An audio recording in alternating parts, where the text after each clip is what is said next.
எத்தனை சாமி வந்ததையா, இது எந்தெந்த சாமி தந்ததையா, எத்தனை பாட்ட சொன்னதையா, அத சுத்துற பூமி கண்டதையா, அடிச்சு வீசும் காத்துலையும் அந்த தகப்பனாச சுத்துதையா,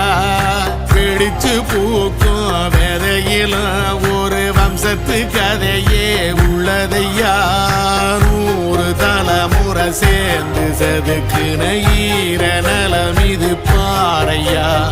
வாழும் வரையிலும் நீயும் விதைக்கிற கடமை இருக்கு கேளையா, கோடி விளக்காயேந்தி கிடந்த